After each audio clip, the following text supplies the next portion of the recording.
അപ്പോൾ എല്ലാവർക്കും സ്വാഗതം. റവന്യൂ വകുപ്പ് ഇപ്പോൾ നൽകുന്ന സേവനങ്ങൾ അല്ലെങ്കിൽ electronic way of service delivery ആരംഭിച്ചിട്ട് 13 വർഷമായി. നിങ്ങളൊക്കെ അറിയുന്നത് പോലെ ഇതിന്റെ ഒരു പതാകവാഹക ഈ ആപ്ലിക്കേഷൻ എന്ന് പറയുന്നത് ഈ ഡിസ്ട്രിക്റ്റ് ആയിരുന്നു. 2011 തുടങ്ങി 13 കൂടിയിട്ടാണ് അത് സംസ്ഥാന വ്യാപകമായിട്ട് ലോഞ്ച് ചെയ്തത്. നിങ്ങൾ ഏറ്റവും കൂടുതൽ പ്രചാരത്തിലുള്ള ഏറ്റവും കൂടുതൽ ഉപയോഗിക്കുന്ന ഒന്നാണ് ഈ district.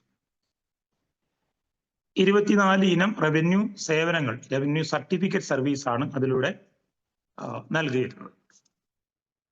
രണ്ടാമത്തതാണ് ReLIS, revenue land information system ആണ്. ഇതാണ് ഇപ്പൊ ഏറ്റവും കൂടുതൽ സർവീസുകൾ ഇതിലാണ് ഉൾക്കൊള്ളിച്ചിട്ടുള്ളത്. നേരത്തെ പറഞ്ഞതുപോലെ ഭൂനികുതി അടയ്ക്കുക, ലാൻഡ് ടാക്സ് പേയ്മെന്റ്, അതുപോലെ തന്നെ ഓൺലൈൻ മ്യൂട്ടേഷൻ, പോക്കുവരവ്. ഓൺലൈൻ മ്യൂട്ടേഷൻ എന്ന് പറയുമ്പോൾ കോമൺ സർവീസ് സെന്ററുകൾക്ക് അതിൽ ഡയറക്റ്റ് റോൾ ഇല്ല, പക്ഷെ റോൾ ഉണ്ട്, അത് ഞാൻ പിന്നീട് പറയാം. അതുപോലെ തന്നെ ലൊക്കേഷൻ മാപ്പ്, തണ്ടപ്പേർ പകർപ്പ്, അതുപോലെ തന്നെ BTR കോപ്പി, ഇങ്ങനെയുള്ള ഒരു 8ഓളം സേവനങ്ങൾ, തരം മാറ്റം ഉൾപ്പെടെയുള്ള 8ഓളം സേവനങ്ങൾ റിലീസ് വഴി നൽകി വരുന്നുണ്ട്. മൂന്നാമത്തെ റവന്യൂ ഡിപ്പാർട്ട്മെന്റ് പോർട്ടലാണ് LRD പോർട്ടൽ. അതിൽ ഈ പെൻഷനുകൾ, വിവിധ പെൻഷനുകൾ ഇതിൽ ഇൻകോർപ്പറേറ്റ് ചെയ്തിട്ടുണ്ട്. Cancer, leprosy, TB പെൻഷനുകൾ. അതുപോലെ തന്നെ കെട്ടിട നിധി, KBT, കേരള ബിൽഡിംഗ് ടാക്സ്, അതുമായി ബന്ധപ്പെട്ട സേവനങ്ങൾ അതിൽ വന്നിട്ടുണ്ട്. ഇപ്പോൾ ലേറ്റസ്റ്റ് ആയിട്ട് അതിൽ വന്നിട്ടുള്ളതാണ് KBT പേയ്മെന്റ് അതിലേക്ക് വന്നിട്ടുണ്ട്. കൂടാതെ റിട്ടേൺ ഫയൽ ചെയ്യുക എന്നൊരു സംവിധാനം കൂടെ അതിലുണ്ട്. അത് ഞാൻ ദീർഘമായി അതിനെക്കുറിച്ച് സംസാരിക്കാം. അതുപോലെ തന്നെ മറ്റൊന്നാണ് revenue recovery, RR online. RR online പോർട്ടലിലും മുമ്പ് കോമൺ സർവീസ് സെന്ററുകൾക്ക് നേരിട്ട് പങ്കാളിത്തം ഉണ്ടായിരുന്നില്ല. പക്ഷെ ഇപ്പോ RR ഓൺലൈനിൽ, RRൽ പേയ്മെന്റ് കൂടെ ഇൻകോർപ്പറേറ്റ് ചെയ്തിട്ടുണ്ട്. റവന്യൂ റിക്കവറി നിങ്ങൾക്ക് അറിയണ്ടാവും, സർക്കാരിലേക്കോ ബാങ്കുകളിലേക്കോ കുടിശ്ശിക വരുത്തുന്ന ആളുകളിൽ നിന്ന് പണം പിരിച്ചെടുക്കുന്നതിനായിട്ട് റവന്യൂ വകുപ്പ് നടത്തുന്ന ഒരു പ്രവർത്തനമാണ് റവന്യൂ റിക്കവറി. അങ്ങനെ അതിനുവേണ്ടി പണം അടയ്ക്കുമ്പോൾ ആ പണം അടയ്ക്കുന്നത് നേരിട്ട് വില്ലേജ് ഓഫീസിൽ പോയിട്ടായിരുന്നു. ഇപ്പോൾ അത് ഓൺലൈനായിട്ട് അടയ്ക്കാനുള്ള സംവിധാനം ഒരുങ്ങിയിട്ടുണ്ട്. സ്വാഭാവികമായിട്ടും ആളുകൾ നിങ്ങളെ ആശ്രയിക്കും. അപ്പൊ അതെങ്ങനെ ചെയ്യണം എന്നുള്ളത് അതിനെക്കുറിച്ച് നമുക്ക് സംസാരിക്കാം. മറ്റൊന്ന് RTI പോർട്ടലാണ്. അത് എത്രമാത്രം കോമൺ സർവീസ് സെന്ററുകൾ ഉപയോഗിച്ചു തുടങ്ങിയിട്ടുണ്ടെന്ന് അറിയില്ല. RTI പോർട്ടൽ എന്ന് പറയുന്ന ഗവൺമെന്റ് ഒരു പോർട്ടൽ കേരള ഗവൺമെന്റ് തുടങ്ങിയിട്ടുണ്ട്. അതുപ്രകാരം നമുക്ക് നേരിട്ട് തന്നെ RTI സമർപ്പിക്കാൻ കഴിയും. ഒരു യൂസർ ക്രിയേറ്റ് ചെയ്തിട്ട് വിവിധ ഓഫീസുകളിലേക്ക് RTI ക്രിയേറ്റ് ചെയ്യാം, കൊടുക്കാം. ഈ അടുത്തിടെ മലപ്പുറം ജില്ലയിൽ കൊടുത്തിട്ടുള്ള ഒരു RTI ഇൻഫർമേഷൻ എന്താണെന്ന് വെച്ചിട്ടുണ്ടെങ്കിൽ, കലക്ടറേറ്റിലെ എല്ലാ സെക്ഷനുകളിലും ഈ പോർട്ടൽ വഴി RTI അപേക്ഷകൾ കൊടുക്കാനും നമുക്ക് മറുപടി സ്വീകരിക്കാനും കഴിയും. സ്റ്റേറ്റ് ലെവലിൽ നോക്കുകയാണെങ്കിൽ ഡയറക്ടറേറ്റുകൾ, സെക്രട്ടേറിയറ്റുകളിലൊക്കെ അത് വന്നു കഴിഞ്ഞിട്ടുണ്ട്. വൈകാതെ വില്ലേജ് ഓഫീസുകളിലൊക്കെ അത് വരും. കോമൺ സർവീസ് സെന്ററുകളോട് താല്പര്യം എടുക്കുകയാണെങ്കിൽ നിങ്ങളുടെയൊക്കെ ജില്ലകളിലും എല്ലാ ഓഫീസുകളിലേക്കും അത് കൊണ്ടുവരാൻ കഴിയും. ഇത് പറയാൻ കാരണം, ആളുകൾക്ക് ഒരു യൂസർ ക്രിയേറ്റ് ചെയ്തിട്ട് പെട്ടെന്ന് തന്നെ ഒരു RTI കൊടുക്കൽ അത്ര എളുപ്പമാവില്ല. ഭൂരിപക്ഷം പേരും അതിനൊക്കെ കോമൺ സർവീസ് സെന്ററുകളാണ് ആശ്രയിക്കുക. അപ്പൊ RTI പോർട്ടലിൽ യൂസർ ക്രിയേറ്റ് ചെയ്ത് എങ്ങനെ ഒരു RTI ആപ്ലിക്കേഷൻ കൊടുക്കാം എന്നതിനെ കുറിച്ച് കോമൺ സർവീസ് സെന്ററിലെ പ്രവർത്തകരായിട്ട് നിങ്ങൾ അറിഞ്ഞിരിക്കുന്നത് നന്നായിരിക്കും. മറ്റൊന്നാണ് റവന്യൂ ഡിപ്പാർട്ട്മെന്റുമായി ബന്ധപ്പെട്ട revenue Mithram portal. Revenue Mithram portal revenue മന്ത്രിക്ക് പരാതികളും അപേക്ഷകളും ഒക്കെ സമർപ്പിക്കുന്നതിന് വേണ്ടിയിട്ടുള്ള ഒരു പോർട്ടലാണ്. പലപ്പോഴും റവന്യൂ വിഷയങ്ങളിൽ അതൃപ്തരായിട്ടുള്ള, സർവീസിൽ അതൃപ്തരായിട്ടുള്ള ആളുകൾക്ക് റവന്യൂ മന്ത്രിക്ക് പരാതിയോ അപേക്ഷകളോ കൊടുക്കേണ്ടി വരികയാണെങ്കിൽ അവർക്ക് നൽകുന്നതിനാണ് ഈ റവന്യൂ മിത്രം എന്ന് പറയുന്ന പോർട്ടൽ. CMO പോർട്ടൽ നിങ്ങൾക്ക് പരിചിതമായിരിക്കും. മുഖ്യമന്ത്രിക്ക് പരാതികളും അപേക്ഷകളും കൊടുക്കാനുള്ളതാണ്. അതുപോലെ തന്നെ റവന്യൂ മന്ത്രിക്ക് കൊടുക്കാനുള്ളതാണ് ഈ റവന്യൂ മിത്രം എന്നുള്ള പോർട്ടൽ. അത് നിങ്ങൾക്ക് ഉപയോഗപ്പെടുത്താൻ കഴിയും. മറ്റൊന്ന് ട്രഷറിയാണ്. അത് റവന്യൂ ഡിപ്പാർട്ട്മെന്റ് മാത്രമായിട്ടുള്ളതല്ല, സർക്കാർ ഖജനാവിലേക്ക് പണം അടയ്ക്കുന്നതിനുള്ള സംവിധാനമാണ്. റവന്യൂ വകുപ്പിന്റെ പല സേവനങ്ങൾക്കും നിങ്ങൾക്ക് ട്രഷറി സേവനം ഉപയോഗപ്പെടുത്താൻ കഴിയും. പ്രത്യേകിച്ച് തരംമാറ്റം പോലുള്ള കേസുകളിൽ ആളുകൾക്ക് പൈസ അടയ്ക്കണമെങ്കിൽ, പഴയ രീതിയിൽ ഓഫ്ലൈനിൽ തരംമാറ്റം അപേക്ഷ കൊടുത്ത് പണം അടയ്ക്കുന്നതിന് വേണ്ടി ഉത്തരവായിട്ടുള്ള കേസുകളിലൊക്കെ അവർക്ക് വെറ്റ്ലാൻഡ് ആക്ടിൽ കൺസേൺഡ് ഹെഡ് ഓഫ് അക്കൗണ്ടിലേക്ക് പണം അടയ്ക്കാൻ ട്രഷറി സംവിധാനം ഉപയോഗപ്പെടുത്താൻ കഴിയും. മറ്റൊന്നാണ് ഓഫീസ്. ഇപ്പോ എല്ലാ റവന്യൂ ഓഫീസുകളിലും വില്ലേജ് ഓഫീസുകൾ അടക്കമുള്ള എല്ലാ ഓഫീസുകളിലും ഫയൽ മൂവ്മെന്റുകളൊക്കെ ഇ ഓഫീസ് എന്ന് പറയുന്ന ഒരു പ്ലാറ്റ്ഫോമിലേക്ക് മാറിയിട്ടുണ്ട്. അപ്പം മുമ്പ് ഈ ഓഫീസിലേക്ക് നമുക്ക് അപേക്ഷകൾ കൊടുക്കുന്നതിനായിട്ട് ഒരു E application module citizen portal എന്ന രീതിയിൽ ഉണ്ടായിരുന്നു. ഈയിടെയായിട്ട് അതിന്റെ പ്രവർത്തനം നിലച്ചിരിക്കുകയാണ്. അത് വൈകാതെ പുനഃസ്ഥാപിക്കപ്പെടുമെന്ന് പ്രതീക്ഷിക്കുന്നു. അതുണ്ടെങ്കിൽ കോമൺ സർവീസ് സെന്ററുകൾക്ക് ഓരോ വ്യക്തിയുടെ പേരിലും യൂസർ ക്രിയേറ്റ് ചെയ്ത് അപേക്ഷകളും പരാതികളും ഒക്കെ നേരിട്ട് ഏത് ഓഫീസുകളിലേക്കും കൊടുക്കാൻ പറ്റുമായിരുന്നു. ഇപ്പൊ അതിന് പകരം നമുക്ക് ഇമെയിൽ വഴി അയക്കാനേ കഴിയുള്ളൂ. പക്ഷെ അത് നമുക്ക് ഫലപ്രദമായി ഉപയോഗിക്കാൻ പറ്റും. എല്ലാ വില്ലേജ് ഓഫീസുകളിലും എല്ലാ റവന്യൂ ഓഫീസുകളിലും ഇമെയിൽ ഉണ്ട്. അപ്പൊ ആ ഇമെയിൽ വഴി നമുക്ക് പരാതികളും അപേക്ഷകളും കൊടുത്തു കഴിഞ്ഞാൽ വിത്തിൻ 4 വർക്കിംഗ് ഡേയ്സ് നമുക്കൊരു റെസിപ്റ്റ് തിരിച്ചു തരും എന്നാണ് വ്യവസ്ഥ, എന്നാണ് നിയമം. അങ്ങനെ എല്ലാ സ്ഥലത്തും അങ്ങനെ കിട്ടുന്നുണ്ടാവണമെന്നില്ല. നിങ്ങളുടെ ഇടപെടലിലൂടെ അത് സാധ്യമാക്കാനായിട്ട് സാധിക്കും. അപ്പോൾ ഈ ഇമെയിൽ വഴി നമ്മളൊരു പരാതിയോ അപേക്ഷയോ കൊടുത്തു കഴിയുകയാണെങ്കിൽ അതത് ഓഫീസുകളിൽ അതിനെ ഡയറൈസേഷൻ എന്ന് പറയും. അതിനെ ഈ ഓഫീസിന്റെ ഭാഗമാക്കി മാറ്റുന്ന പ്രവർത്തനത്തെ ഡയറൈസേഷൻ എന്ന് പറയും. അങ്ങനെ ഡയറൈസ് ചെയ്ത് കഴിയുമ്പോൾ റെസിപ്റ്റ് നമ്പർ നിങ്ങൾക്ക് ലഭിക്കും. ആ റെസിപ്റ്റ് നമ്പർ ഉപയോഗിച്ച് ആ പരാതിയുടെ അല്ലെങ്കിൽ അപേക്ഷയുടെ ഫുൾ മൂവ്മെന്റുകൾ നമുക്ക് ഓൺലൈനായിട്ട് ട്രാക്ക് ചെയ്യാനായിട്ട് സാധിക്കും. ഇപ്പോൾ വില്ലേജ് ഓഫീസുകളിൽ നിന്നും താലൂക്ക് ഓഫീസിൽ നിന്നോ അല്ലെങ്കിൽ ഏതെങ്കിലും റവന്യൂ ഓഫീസുകളിൽ നിന്നും, ഞാൻ പറയുമ്പോൾ റവന്യൂ ഓഫീസുകൾ നിങ്ങളെ സംബന്ധിച്ചിടത്തോളം സംസ്ഥാനത്തെ ഏത് സർക്കാർ ഓഫീസുകളാണെങ്കിലും അവിടേക്ക് ആളുകൾക്കുള്ള അപേക്ഷകളോ പരാതികളോ നിവേദനങ്ങളോ തയ്യാറാക്കി PDF ആക്കിയിട്ട് ഇമെയിൽ വഴി അയച്ചു കൊടുക്കുകയും ഒരു 4 വർക്കിംഗ് ഡേയ്സിനുള്ളിൽ അതിൻ്റെ ഒരു റെസിപ്റ്റ് നിങ്ങൾക്ക് ക്ലെയിം ചെയ്യാൻ സാധിക്കും. ആ റെസിപ്റ്റ് കൂടെ ഈ അപേക്ഷകൾ കൊടുക്കുകയാണെങ്കിൽ തുടർന്ന് അതിൻ്റെ മുഴുവൻ ഫയൽ മൂവ്മെന്റുകൾ നമുക്ക് ഓൺലൈനായിട്ട് പരിശോധിക്കാൻ കഴിയും. അത് കുറച്ചും കൂടെ നല്ലൊരു സേവനമായി തോന്നിയിട്ടുണ്ട്. പ്രത്യേകിച്ചും ഏതൊരു ഓഫീസുകളാണെങ്കിലും അവർക്കൊരു 10-25 രൂപ ചെലവാക്കാതെ അവിടെ പോയി വരാൻ കഴിയില്ല. Minimum bus charge 10 രൂപയല്ലേ. അപ്പൊ നിങ്ങൾക്ക് ചെറിയൊരു സർവീസ് ചാർജ് ഈടാക്കിക്കൊണ്ട് ഒരു ഇമെയിൽ അയച്ചു കൊടുക്കാൻ കഴിയുകയാണെങ്കിൽ ആളുകൾക്കും അതിന് റെസിപ്റ്റ് കിട്ടുന്നത് മാത്രമല്ല, അത് വളരെ അക്കൗണ്ടബിൾ ആയിട്ടുള്ള ഒരു പരാതിയായിട്ട് അവിടെ മാറും. അപ്പൊ അതിനുള്ള സംവിധാനമാണ് ഈ ഓഫീസ്. അതിപ്പോൾ നമുക്ക് ഇമെയിൽ വഴി അപേക്ഷ കൊടുക്കാനാണ് സാധിക്കുക. ആ രീതിയിൽ നമുക്കതിനെ ഉപയോഗപ്പെടുത്താനായിട്ട് പറ്റും. അപ്പം എനിക്കൊന്ന് ഇതൊക്കെയാണ്. ഞാൻ ഏതെങ്കിലും വിട്ടുപോയെന്ന് എനിക്കറിയില്ല. റവന്യൂ വകുപ്പ് കൈകാര്യം ചെയ്യുന്ന അല്ലെങ്കിൽ റവന്യൂ വകുപ്പ് നൽകുന്ന ഇലക്ട്രോണിക് സേവന പ്രധാന മേഖലയിലെ പ്രധാനപ്പെട്ട പോർട്ടലുകളും കാര്യങ്ങളുമാണ് ഞാനിവിടെ ഇപ്പോൾ വിശദീകരിച്ചത്.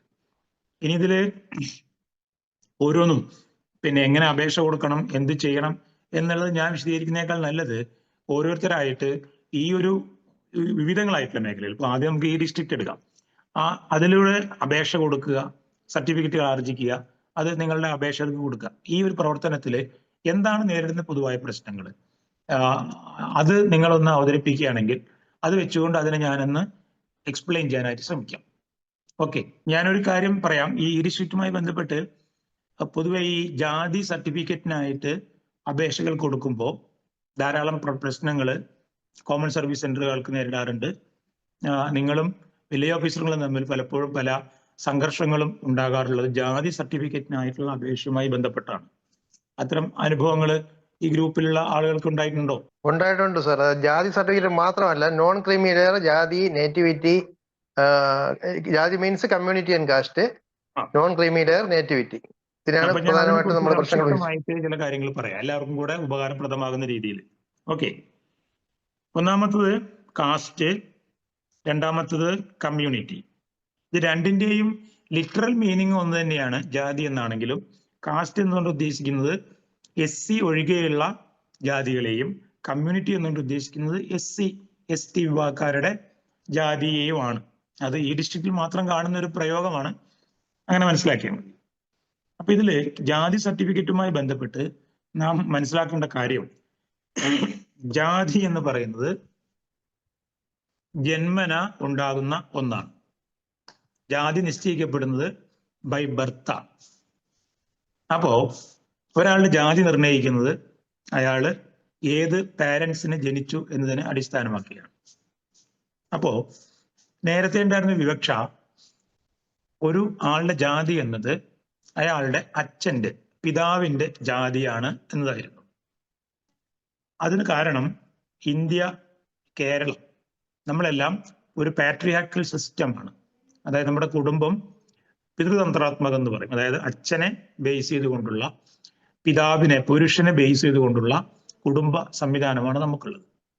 അതുകൊണ്ട് തന്നെ അച്ഛന്റെ ജാതിയായിരിക്കും കുട്ടികളുടെ ജാതി എന്നതായിരുന്നു ഇതുവരെ ഉണ്ടായിരുന്ന വിവക്ഷ, അല്ലെങ്കിൽ ഈ സമീപകാലം വരെ അതായിരുന്നു വിവക്ഷിക്കപ്പെട്ടു പോന്നിരുന്നത്. പക്ഷെ പിന്നീട് സുപ്രീം കോടതിയും ഹൈക്കോടതികളും ഒക്കെ അത് തിരുത്തി. ഒരാളുടെ ജാതി എന്ന് പറയുന്നത് ജന്മം കൊണ്ട് തന്നെയാണ് ആർജിക്കുന്നത്. അത് അച്ഛന്റെയോ അമ്മയുടെയോ ജാതിയാകാം, അച്ഛന്റെയോ അമ്മയുടെയോ ആകാം, അച്ഛന്റെ തന്നെ ആകണമെന്നില്ല. അപ്പൊ അച്ഛന്റെ ജാതിയാണോ അമ്മയുടെ ജാതിയാണോ ഒരു കുട്ടിയുടെ ജാതി എന്ന് നിശ്ചയിക്കുന്നത് അവർ ഏത് ജാതി രീതി അനുസരിച്ച് ജീവിക്കുന്നു എന്നതിന്റെ അടിസ്ഥാനത്തിലാണ്. ഈ പ്രശ്നം ഉയർന്നു വരുന്നത് മിശ്ര വിവാഹിതരുടെ കേസിലാണ്. ഇപ്പോ ഞാനൊരു ഹിന്ദു തീയ സമുദായക്കാരനാണ്, എൻ്റെ ഭാര്യയും ഹിന്ദു തീയ സമുദായക്കാരിയാണ്, എൻ്റെ കുട്ടികളും ഹിന്ദു തീയ സമുദായക്കാരാണ്.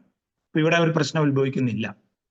പക്ഷേ ഞാൻ വിവാഹം കഴിച്ചിട്ടുള്ളത് ഒരു തീയ സമുദായക്കാരി അല്ലാത്ത മറ്റൊരു ജാതിയിൽപ്പെട്ട ആളാണെങ്കിൽ മുമ്പത്തെ വിവക്ഷ എൻ്റെ ജാതിയായിട്ടുള്ള ഹിന്ദു തീയായിരുന്നു ആണ് മക്കളുടെ ജാതി എന്നായിരുന്നു. ഇപ്പോഴതല്ല. പുതിയ മാർഗനിർദ്ദേശം അനുസരിച്ച് അച്ഛൻ്റെയോ അമ്മയുടെയോ ജാതിയാകാം. അപ്പൊ നമ്മൾ എങ്ങനെ നിശ്ചയിക്കും എന്നുള്ളതാണ്. അവിടെ വില്ലേവസർമാർക്ക് കൊടുത്തിട്ടുള്ള നിർദ്ദേശം അവർ ഏത് ജാതി രീതി പ്രകാരം ജീവിച്ചു വരുന്നു എന്ന് പരിശോധിച്ച് ആ ജാതിയാണ് അവർക്ക് നൽകേണ്ടത് എന്നുള്ളതാണ്. ഇത് കുറച്ച് സബ്ജക്റ്റീവ് ആയിട്ടുള്ള കാര്യമാണ്. ആത്മനിഷ്ഠമായ കാര്യങ്ങൾ ഇതിൽ ഉൾപ്പെടുന്നുണ്ട്, കേരളത്തിൽ പ്രത്യേകിച്ചും. കാരണം കേരളത്തില് SC ST വിഭാഗങ്ങൾ ഒരുപക്ഷെ വ്യത്യസ്തരായിരിക്കാം. SC മുതൽ മുകളിലേക്കുള്ള നമ്പൂതിരി നായർ സമുദായക്കാർ വരെ കേരളത്തില് ഒരേപോലെയാണ് ജീവിക്കുന്നത്. ആചാരങ്ങൾക്കോ അനുഷ്ഠാനങ്ങൾക്കോ വലിയ വ്യത്യാസങ്ങളൊന്നുമില്ല. വലിയ എന്ന് ഞാൻ പറയുന്നത് വ്യത്യാസങ്ങൾ ഉണ്ടായിരിക്കാം. അതുകൊണ്ട് കേരളത്തിലെ നമുക്ക് ജാതി രീതിയിലുള്ള ജീവിതക്രമം പെട്ടെന്ന് കണ്ടെത്തുക സാധ്യമല്ല. പക്ഷെ എങ്കിൽ കൂടെ വില്ലേവസർ പരിഗണിക്കേണ്ട വിഷയം അവർ ഏത് ജാതി രീതി അനുസരിച്ച് ജീവിക്കുന്നു, ഏത് സമുദായ ആചാരക്രമങ്ങൾ അനുഷ്ഠിച്ച് ജീവിക്കുന്നു എന്ന് മനസ്സിലാക്കിയിട്ടാണ് ജാതി തിട്ടപ്പെടുന്നത്. ഒരു ഉദാഹരണം പറഞ്ഞാൽ, ഒരു നമ്പൂതിരി സ്ത്രീയെ ഒരു SC യുവാവ് വിവാഹം കഴിക്കുന്നു എന്ന് കരുതുക. അപ്പൊ തീർച്ചയായിട്ടും ഈ നമ്പൂതിരി യുവതിയെ SC യുവാവ് വിവാഹം കഴിക്കുകയും അദ്ദേഹത്തിന്റെ വീട്ടിലേക്ക് കൊണ്ടുവരുന്നു. നമ്മൾ അങ്ങനെ തന്നെയാണല്ലോ, വിവാഹം കഴിച്ച് സ്ത്രീകള് ഭർത്താവിന്റെ വീട്ടിലേക്ക് വരുന്നു, അവിടെ താമസിക്കുന്നു, അവിടെ അവർ ജീവിക്കുന്നു, അവിടുത്തെ സ്കൂളിൽ പഠിക്കുന്നു, അവരുടെ കുടുംബക്ഷേത്രങ്ങളിലൊക്കെ ദർശനം നടത്തുന്നു. അങ്ങനെ അവരുടെ ആ ഹാംലെറ്റിൽ ആണ് ആ കുട്ടി ജീവിച്ചു വരുന്നതെങ്കിൽ ആ കുട്ടിയുടെ ജാതി വില്ലേവസർ റിപ്പോർട്ട് ചെയ്യുക അവർ SC എന്ന രീതിയിലായിരിക്കും. ഇനി അവർക്ക് മറ്റൊരു ജാതി വേണമെന്ന് പറഞ്ഞാൽ പോലും വില്ലേജ് ഓഫീസർ അത് അനുവദിച്ചു കൊടുക്കില്ല. നേരെ മറിച്ച് SC യുവാവിനെ ഈ നമ്പൂതിരി യുവതി വിവാഹം കഴിക്കുകയും അവർ ഇല്ലത്തേക്ക് താമസം മാറുകയും അവിടെ വീട് വയ്ക്കുകയും അവിടുത്തെ ആചാരങ്ങളും അനുഷ്ഠാനങ്ങളും കുടുംബക്ഷേത്രങ്ങളും അങ്ങനത്തെ കാര്യങ്ങളുമായിട്ടൊക്കെ ജീവിച്ചു പോവുകയാണെങ്കിൽ അവിടുത്തെ വില്ലേജ് പരിഗണിക്കുന്നത് ഈ കുട്ടി ഏത് ആചാര അനുഷ്ഠാനങ്ങൾ പ്രകാരം ജീവിച്ചു വരുന്നു എന്നുള്ളതായിരിക്കും. ഇത് ഞാനൊരു കേവലമായ ഉദാഹരണം പറഞ്ഞതാണ്. കുറെ ഫാക്ടേഴ്സ് ഇതിനെ ഇൻഫ്ലുവൻസ് ചെയ്യുന്നുണ്ട്. അപ്പൊ പറഞ്ഞ കാര്യം എന്താ വെച്ചെങ്കിൽ, നാം ഒരാളുടെ ജാതി നിർണ്ണയിക്കുന്നത് അവരുടെ മാതാപിതാക്കളുടെ ജാതിയാണ്. മിശ്രവിവാഹിതരാണെങ്കിൽ ഇതിൽ അച്ഛൻ്റെയോ അമ്മയുടെയോ ജാതിയാകാം. അച്ഛൻ്റെയാണോ അമ്മയുടെയാണോ എന്ന് തീരുമാനിക്കുന്നത് ഏത് ആചാരാനുഷ്ഠാനങ്ങൾ പ്രകാരം ജീവിച്ചു വരുന്നു എന്ന് പരിശോധിച്ചിട്ടാണ്. അതാണ് ഒന്നാമത്തെ കാര്യം. രണ്ടാമത്തെ കാര്യം, നിങ്ങളുടെ അറ്റാച്ച്മെന്റുമായി ബന്ധപ്പെട്ട ഏത് അറ്റാച്ച്മെന്റാണ് വെക്കേണ്ടതെന്ന് ചോദിച്ചാൽ ആദ്യമായിട്ട് വില്ലേജർക്ക് കിട്ടേണ്ടത് ഡോക്യുമെന്ററി എവിഡൻസ് ആണ്. അതായത് ഞാൻ നേരത്തെ പറഞ്ഞ ഒരു കേസിൽ, മിശ്രവിവാഹിതരുടെ കേസിൽ രണ്ടുപേരുടെയും ജാതി രേഖകൾ അറ്റാച്ച് ചെയ്യണം, അമ്മയുടെയും അച്ഛൻ്റെയും. അത് കാണുമ്പോഴാണ് വില്ലേജർക്ക് മനസ്സിലാവുക ഇത് സ്വജാതീയ വിവാഹമാണോ വ്യത്യസ്ത ജാതിയിൽപ്പെട്ട ആളുകളുടെ വിവാഹമാണോ. സ്വജാതിയിലെ വിവാഹമാണെങ്കിൽ സ്വാഭാവികമായിട്ടും വലിയൊരു എൻക്വയറി നടത്താണ്ട് തന്നെ കുട്ടിയുടെ ജാതിയെക്കുറിച്ച് അവർക്ക് ഒരു നിഗമനത്തിലെത്താൻ കഴിയും. വ്യത്യസ്ത ജാതി ആണെങ്കിൽ വില്ലേജർക്ക് ഒരു ഫീൽഡ് തല പരിശോധന ആവശ്യമായി വരും. വേണമെങ്കിൽ വില്ലേജർക്ക് ലോക്കലായിട്ടുള്ള ആളുകളിൽ നിന്ന് മൊഴി രേഖപ്പെടുത്താൻ കഴിയും. ഈ മൊഴി രേഖപ്പെടുത്തുക എന്ന് പറയുന്നത് നമ്മളുടെ നിയമവ്യവസ്ഥയുടെ ഭാഗമാണ്. CRPC എന്നൊക്കെ നിങ്ങൾ കേട്ടിട്ടുണ്ടായിരിക്കും, പുതിയ പേരാണ് അതിന്. അതായത് നടപടി ക്രമങ്ങളുടെ അടിസ്ഥാനത്തിലാണ്, ഇതിന്റെ ഭാഗമായിട്ടാണ് മൊഴികളും മറ്റും ശേഖരിക്കുന്നതൊക്കെ. അങ്ങനെ ചെയ്യേണ്ടി വരും. ഇനി മറ്റൊരു പ്രശ്നം നിങ്ങൾ നേരിടുന്നത്, ഇപ്പൊ യുവാക്കളുടെ കേസിൽ ഇത് പ്രശ്നമില്ല, പക്ഷെ പ്രായം ചെന്ന ആളുകളുടെ കേസിൽ നമുക്ക് ഡോക്യുമെന്ററി എവിഡൻസ് ജാതി പ്രൂവ് ചെയ്യാനായിട്ട് കൊടുക്കാൻ പറ്റാത്ത സാഹചര്യം വരും. ഇപ്പൊ ഒരു 50 വയസ്സുള്ള ഒരു സ്ത്രീയാണ്, അവർക്കൊരു ജാതി തെളിയിക്കേണ്ടതുണ്ട്. മിക്കവാറും SC വിഭാഗക്കാർക്കാണ് ഇത് വേണ്ടി വരുന്നത്. പഞ്ചായത്തുകളിൽ നിന്നൊക്കെ പല ആനുകൂല്യങ്ങൾ കിട്ടുന്നതിനായിട്ട് അവർക്ക് അവരുടെ ജാതി തെളിയിക്കേണ്ടി വരും.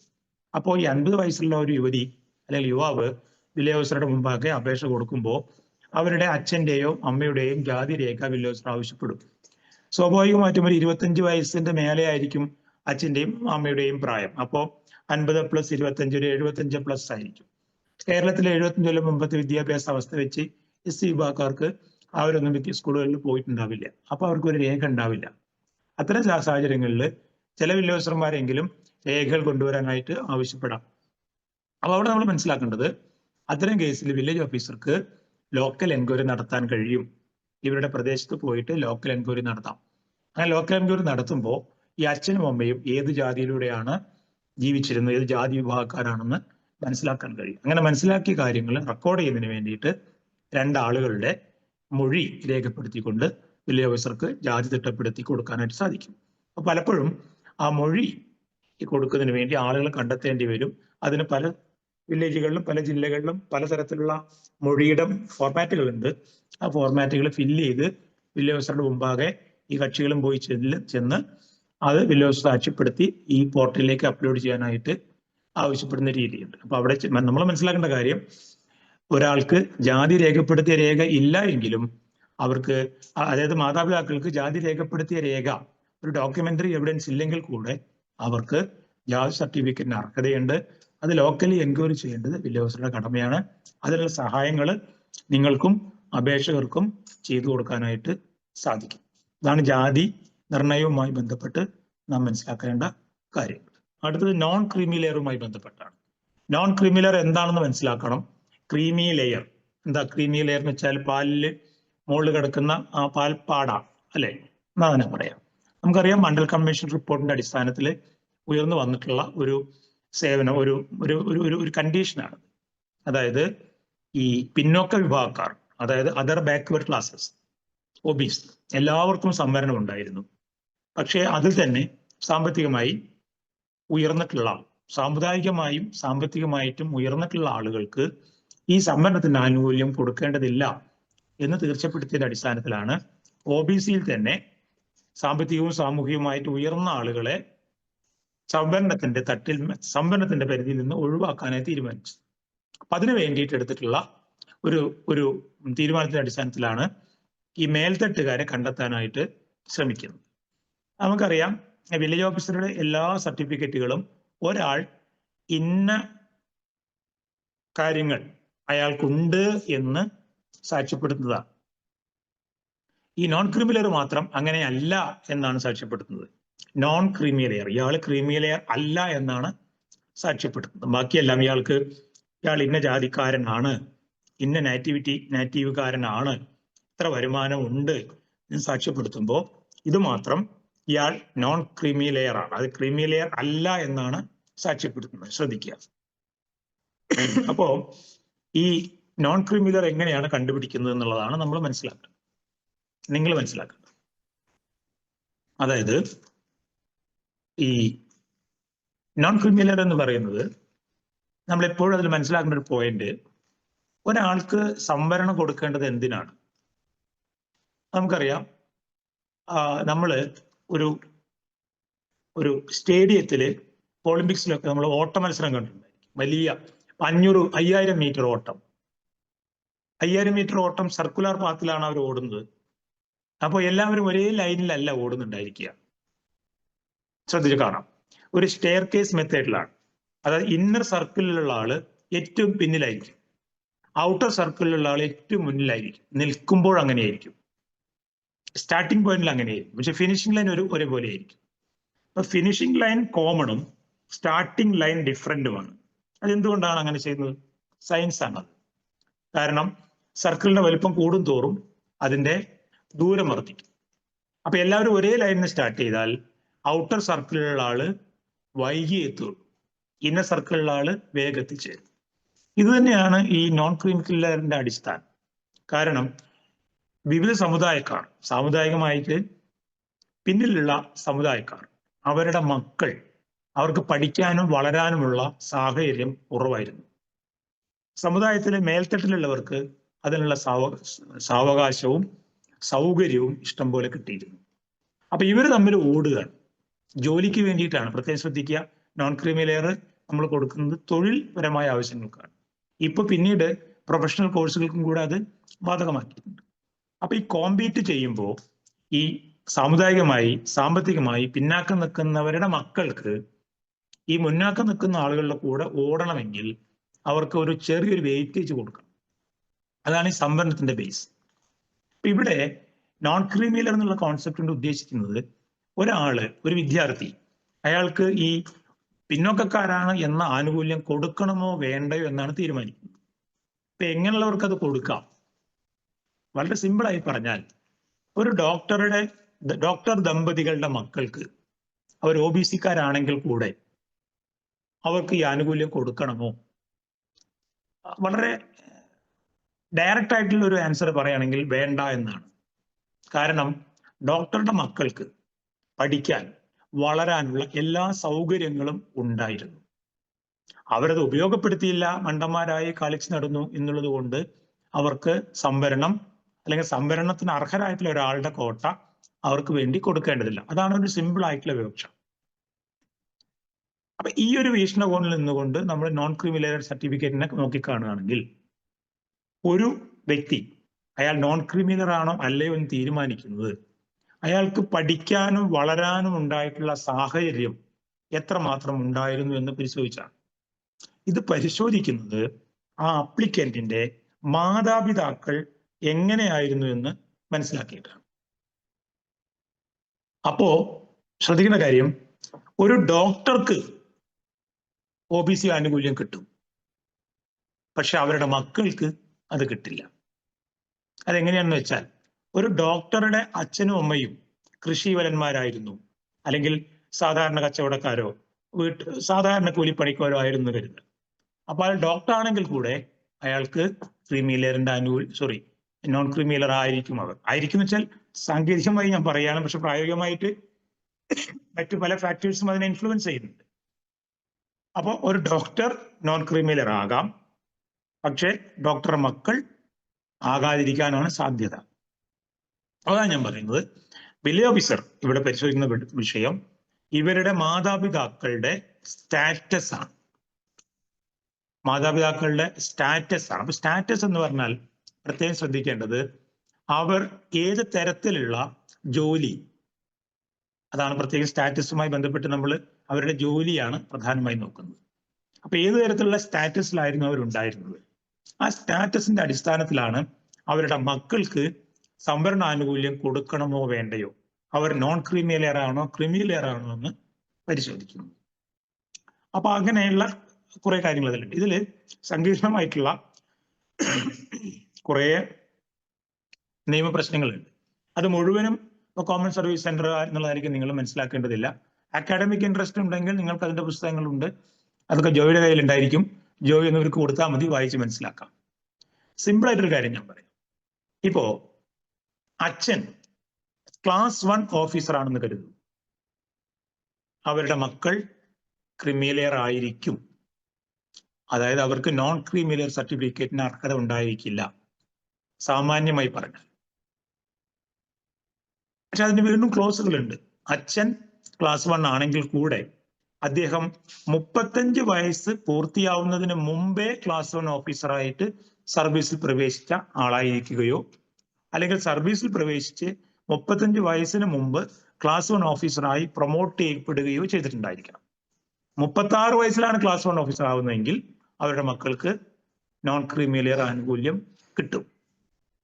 അപ്പൊ ഇനി ഞാൻ അതിനെക്കുറിച്ച് കൂടുതൽ വിവരിക്കുന്നില്ല, നിങ്ങളെ കൂടുതൽ കൺഫ്യൂഷൻ ആണ്. മനസ്സിലാക്കേണ്ട കാര്യം ഇതാണ്, അച്ഛന്റെയും അമ്മയുടെയും സ്റ്റാറ്റസ് ആണ് അവിടെ പരിശോധിക്കുന്നത്. ഇനി അതിന് നിങ്ങൾക്ക് മനസ്സിലാക്കേണ്ട ഒരു പോയിന്റ് പറഞ്ഞുകൊണ്ട് ഞാൻ ഈ ഡിസ്കഷൻ അവസാനിപ്പിക്കാം. ഇവരുടെ വരുമാനം ഒരു പ്രധാന ഘടകമാണ്. അവിടെ നമ്മൾ നോക്കേണ്ടത് ഈ പല ഉദ്യോഗസ്ഥരെ തന്നെ അവർ നൽകുന്ന സേവനങ്ങളുടെ അടിസ്ഥാനത്തിൽ പലതായി ക്ലാസിഫൈ ചെയ്തിട്ടുണ്ട്.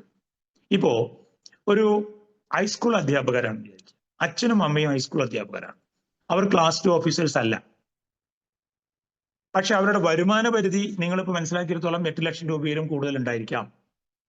ഒരു 20 വർഷമോ അല്ലെങ്കിൽ 25 വർഷം സർവീസുള്ള ഹൈസ്കൂൾ അധ്യാപക ദമ്പതികൾക്ക് ഒരുപക്ഷെ ഒരു 10-15 ലക്ഷം രൂപ അവരുടെ വാർഷിക കുടുംബ വരുമാനം ഉണ്ടാകാം. പക്ഷേ അവരുടെ മക്കൾ നോൺ ക്രീമിലർ ആയിരിക്കും. കാരണം അവർ ക്ലാസ് 2 ഓഫീസേഴ്സ് അല്ല. അവർക്ക് വരുമാന പരിധി കൂട്ടേണ്ടതില്ല. കാരണം അവർ സർവീസ് മേഖലയായിട്ടാണ് അവരുടെ ജോലിയെ കണക്കാക്കുന്നത്. അപ്പൊ സർവീസ് മേഖലയുടെ കേസിൽ അവരുടെ ഇൻകം ഒരു ഡിറ്റർമിനിങ് ഫാക്ടർ അല്ല നോൺ ക്രിമിനൽ സ്റ്റാറ്റസിന്റെ. അവരുടെ സ്റ്റാറ്റസ് ആണ് നോക്കുന്നത്. രണ്ടുപേരും ക്ലാസ് 2 അല്ല, അതുകൊണ്ട് തന്നെ അവർക്ക് ഈ നോൺ ക്രിമിനൽ ആനുകൂല്യം കിട്ടും. അപ്പം ഇങ്ങനെ ഒരു കോംപ്ലക്സ് ആയിട്ടുള്ള ഒരു ലെജിസ്ലേഷൻ ആണ് ഇതുമായി ബന്ധപ്പെട്ടുള്ളത്. ഇതിന്റെ നോംസ് വളരെ കോംപ്ലക്സ് ആണ്. അപ്പൊ അത് മുഴുവൻ മനസ്സിലാക്കേണ്ടതില്ല. നിങ്ങൾ മനസ്സിലാക്കേണ്ടത് അച്ഛന്റെയും അമ്മയുടെയും സ്റ്റാറ്റസ് പരിശോധിച്ചുകൊണ്ടാണ് വില്ലേജ് ഓഫീസർ ചെയ്യുന്നത്.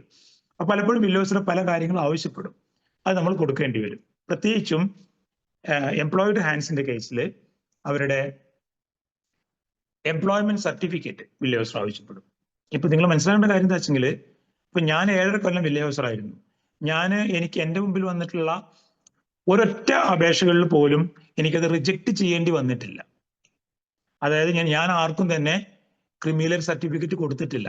അതെന്റെ അങ്ങനത്തെ ഒരു അപേക്ഷ വരാത്തതുകൊണ്ടായിരിക്കാം. പക്ഷെ ഒരു 7.5 കൊല്ലത്തിനിടയിൽ വന്നിട്ടില്ല എന്ന് പറയാൻ കാരണം ഒട്ടുമിക്ക ആളുകളും, ഒരു 99% നമ്മുടെ നാട്ടിൽ നോൺ ക്രിമിനൽ തന്നെയാണ്. പക്ഷെ അപൂർവമായിട്ടുള്ള കേസ് വരുമ്പോൾ വില്ലേജ് ഓഫീസർ ആണെങ്കിലും സൂക്ഷിച്ചാണ് ചെയ്യുക. ഇനി നോർമൽ കേസിലാണെങ്കിൽ ഇപ്പൊ നമുക്കറിയാൻ കഴിയും അവർ ഹൈസ്കൂൾ അധ്യാപകരാണെന്ന്, പക്ഷേ അവരോട് വില്ലേജ് ഓഫീസർ എംപ്ലോയ്മെന്റ് സർട്ടിഫിക്കറ്റ് ആവശ്യപ്പെടും. ഈ എംപ്ലോയ്മെന്റ് സർട്ടിഫിക്കറ്റും സാലറി സർട്ടിഫിക്കറ്റും തമ്മിൽ വ്യത്യാസമുണ്ട്. സാലറി സർട്ടിഫിക്കറ്റ് എന്ന് പറയുന്നത് അവർ ഡ്രോ ചെയ്യുന്ന സാലറി എത്രയാണ് എന്നുള്ളതാണ്. എന്നാൽ എംപ്ലോയ്മെന്റ് സർട്ടിഫിക്കറ്റ് എന്ന് പറയുന്നത് അവരുടെ date of entry in to service, promoted date, present post അവർ എന്ന് മുതൽ ഹോൾഡ് ചെയ്യുന്നു എന്നുള്ള വിവരങ്ങൾ കൂടെ അതിലുണ്ടായിരിക്കും. ഞാൻ നേരത്തെ പറഞ്ഞല്ലോ 35 വയസ്സ് എന്നൊന്ന് ക്രൈറ്റീരിയ പറയണ്ടായി. അപ്പൊ ആ ക്രൈറ്റീരിയ സാറ്റിസ്ഫൈ ചെയ്യുന്നുണ്ടോ, അല്ലെങ്കിൽ അത് പ്രകാരം ഇവർക്ക് ആനുകൂല്യം കൊടുക്കാൻ കഴിയുമോ ഇല്ലയോ, ഇത്തരം കാര്യങ്ങൾ മനസ്സിലാക്കാൻ എംപ്ലോയ്മെന്റ് സർട്ടിഫിക്കറ്റ് ആണ് വില്ലേജ് ഓഫീസർമാർ ആവശ്യപ്പെടുക. അപ്പൊ ചിലപ്പോൾ നിങ്ങളൊരു സാലറി സർട്ടിഫിക്കറ്റ് അങ്ങോട്ട് അറ്റാച്ച് ചെയ്യും, വില്ലേജ് ഓഫീസർ പറയും പ്ലീസ് അറ്റാച്ച് എംപ്ലോയ്മെന്റ് സർട്ടിഫിക്കറ്റ്. അപ്പൊ നിങ്ങൾ അവരുമായി കശപിശയ്ക്ക് പോയേക്കാം. അപ്പൊ അത് മനസ്സിലാക്കുക, അതുകൊണ്ട് ഉദ്ദേശിക്കുന്നത് ഇതാണെന്ന്. ഇപ്പൊ എല്ലാ വില്ലേജ് ഓഫീസർമാരും പിന്നെ എന്താ പറയാ അനാവശ്യമായിട്ടൊന്നും മടക്കാതിരിത്തവരല്ല, അങ്ങനെയൊന്നും ഞാൻ പറയുന്നില്ല, ഡിപ്പെൻസ്. പക്ഷെ പൊതുവെ നമ്മൾ മനസ്സിലാക്കേണ്ടത് ഈ എംപ്ലോയ്മെന്റ് സർട്ടിഫിക്കറ്റ് എന്ന് പറയുന്നതിന്റെ കോൺസെപ്റ്റ് ഡിഫറെന്റ് ആണ് എന്നുള്ളതാണ്. അതാണ് ഈ നോൺ ക്രിമിനൽ സർട്ടിഫിക്കറ്റുമായി ബന്ധപ്പെട്ട് പറയാനുള്ളത്. കുറച്ച് കാര്യത്തിൽ പറയാനുണ്ട്, പക്ഷെ ടു മച്ച് ഇൻഫർമേഷൻ നിങ്ങളെ കൺഫ്യൂസ് ആക്കുന്നുള്ളതുകൊണ്ട് ഞാൻ പറയുന്നില്ല.